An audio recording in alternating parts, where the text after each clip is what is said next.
Սա բերելու է որոշակի կոլապսի հեծի ցանցային համակարգը։ Էներգետիկ կոլապս է կանխատեսում փորձագետ Արմեն Մանվելյանը, եթե հեծում լուրջ ներդրումներ չլինեն։ Համակարգը հնարավոր է աշխատել, եթե այնտեղ կան անընդհատ ներդրումներ։ Որտեղ այդ համակարգը շատ արագ մաշվող համակարգ է։ Ու իդեպ ասեմ, ժամանակին հետ հենց հանձնվեց Սամվել Կարապետյանը այդ բանը, որպեսզի պետությունը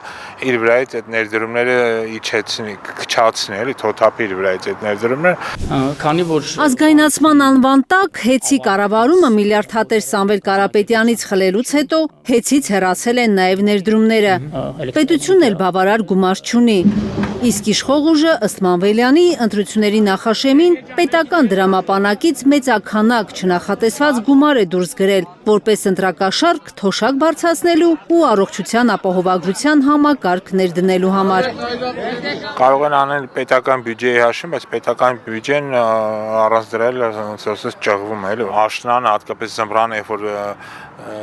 ծավալները էլեկտրաէներգիայի սպառման մեծանան եւ ճնշումը ուժեղանա համակարգի նկատմամբ, բացառված չէ, որ կտեսնենք նաեւ որոշակիորեն իրավիճակի շատ ավելի վատթարացում։ Հեծնել փորձանքիկ բերեն, ոչ։ Հեծում կուտակված խնդիրների մասին նախորդին ահազանգել էր Սամվել Կարապետյանը, երբ լրագրողները էլեկտրական ցանցի վերաբերյալ ժամանակավոր կառավարչի հրապարակած տվյալների մասին էին հարցրել։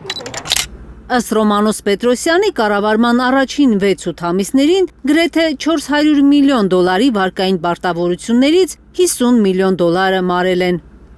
50 միլիոնի ֆինանսական պարտավորություն կատարում են, որովհետև ուրիշ ոչ մի բանի հնարավորություն չունեն։ Վարկ մարելու համար մեծ գիտելիք պետք չէ, նկատում է գործարարը, մինչդեռ ներդրումները դանդաղել են, համակարգում արդիականացում չի եղել, որովհետև ըստ Կարապետյանի դրանցից ոչինչ չեն հասկանում Հայաստանի էներգետիկ ամենամեծ կառույցի ժամանակավոր կառավարիչները։ Որ դուք պատկերացնեք, 100 հատ նոր միացում են արել,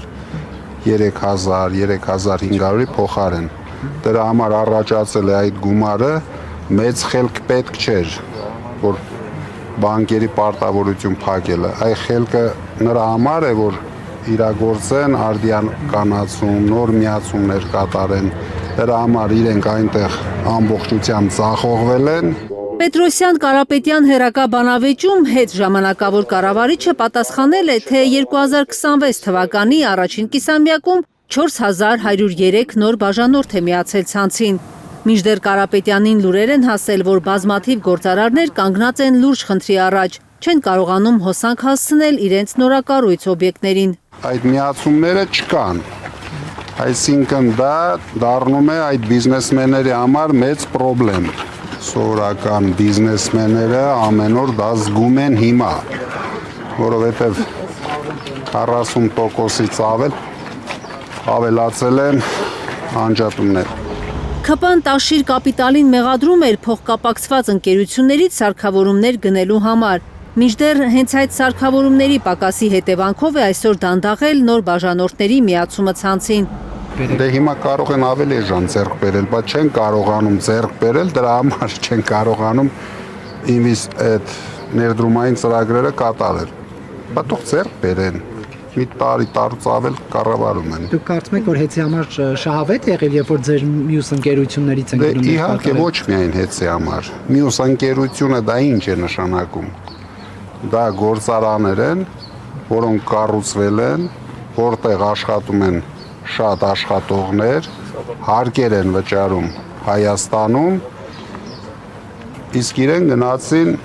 ուրիշ ճանապարհով, փորձում են ինչ-որ բաներ գտնեն, ապացուցեն, բայց արդեն 1 տարի անցավ, դեռ ոչ մի բան չգտան, չապացուցեցին։ Ներդրումների խնդիրը միայն Հայաստանի էլեկտրական ցանցերում չէ, նկատում է էներգետիկ փորձագետը։ Հայաստանում ներդրումների մթնոլորտը շատ վատն է, առավելևս Ծառուկյանի ձերբակալությունին, Սամվել Կարապետյանն է տնային կալանքի տակ, հետևաբար այս պայմաններում ով է գալու եւ հեծում ներդրումներ անելու։ Մանվելյանի խոսքով, քանի դեռ ընդդիմադիրների նկատմամբ քաղաքական հաշվեհարդարը պիկին է, արտաքին ու ներքին ներդրողները չեն շտապելու ներդրումներ անել Հայաստանում։ Կարնե Մանգասարյան, Հենրիկ Համազասպյան, Էլեն Յահինյան, Հայլուր։